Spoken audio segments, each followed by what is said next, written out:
नवरात्रि के 5वें दिन स्कंदमाता की पूजा की जाती है। माँ दुर्गा का 5वां रूप स्कंदमाता कहलाता है। प्रेम और ममता की मूर्ति स्कंदमाता की पूजा करने से संतान प्राप्ति की मनोकामना पूर्ण होता है और माँ आपके बच्चों को दीर्घायु प्रदान करती है।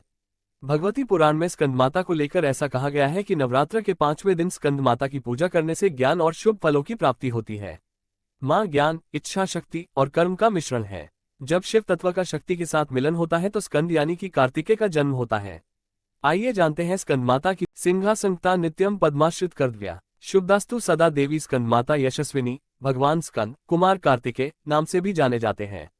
ये प्रसिद्ध देवासुर संग्राम में देवताओं के सेनापति बने थे। पुराणों में इन्हें कुमार और शक्ति कहकर इनकी महिमा का वर्णन किया गया है। इन्हीं भगवान स्कंद की माता होने के कारण मां दुर्गा जी के इस स्वरूप को स्कंदमाता के नाम से जाना जाता है। स्कंदमाता की 4 भुजाएं हैं। इनके दाहिनी तरफ की नीचे वाली भुजा जो ऊपर की ओर उठी हुई है उसमें कमल पुष्प है। बाईं तरफ की ऊपर वाली भुजा में वरमुद्रा में तथा नीचे वाली भुजा जो ऊपर की ओर उठी है उसमें भी कमल पुष्प ली हुई है।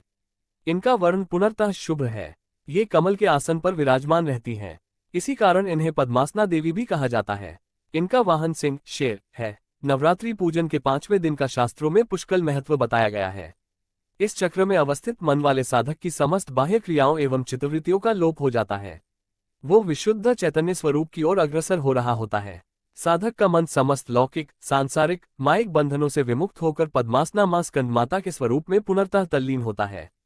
इस समय साधक को पूर्ण सावधानी के साथ उपासना की ओर अग्रसर होना चाहिए।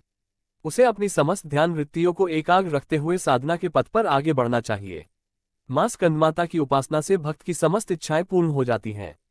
इस मृत्युलोक में ही उसे परम शांति और सुख का अनुभव होने लगता है। उसके लिए मोक्ष का द्वार स्वमेव सुलभ हो जाता है। स्कंदमाता की उपासना से बालरूप स्कंद भगवान की उपासना भी स्वमेव हो जाती है।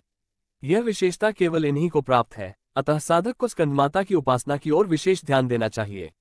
सूर्यमंडल की अधिष्ठात्री देवी होने के कारण इनका उपासक अलौकिक तेज एवं कांति से संपन्न हो जाता है। एक अलौकिक प्रभामंडल अदृश्य भाव से सदैव उसके चतुर्दिक परिव्याप्त रहता है। ये प्रभामंडल प्रतिक्षण उसके योगक्षेम। हमें एकाग्र भाव से मन को पवित्र रखकर मां की शरण में आने का प्रयत्न करना चाहिए। इस घोर भवसागर के दुखों से मुक्ति पाकर मोक्ष का मार्ग सुलभ बनाने का इससे उत्तम उपाय दूसरा नहीं है। प्रत्येक सर्वसाधारण के लिए आराधना योग्य ये श्लोक सरल और स्पष्ट है। मां जगदम्बे की भक्ति पाने के लिए इसे कंठस्थ कर नवरात्रि में 5वें दिन इसका जाप करना चाहिए। या देवी सर्वभूतेषु मां स्कंदमाता रूपेण संस्थिता, नमस्तस्ये नमस्तस्ये नमस्तस्ये नमो नमः। अर्थ, हे मां सर्वत्र विराजमान और स्कंदमाता के रूप में प्रसिद्ध अम्बे, आपको मेरा बार बार प्रणाम है। या मैं आपको बारंबार प्रणाम करता हूँ। हे मां, मुझे सब पापों से मुक्ति प्रदान करें। इस दिन साधक का मन विशुद्ध चक्र में अवस्थित होता है। इनके विग्रह में भगवान स्कंद। वीडियो अच्छी लगी हो तो चैनल को सब्सक्राइब और वीडियो को लाइक जरूर करें।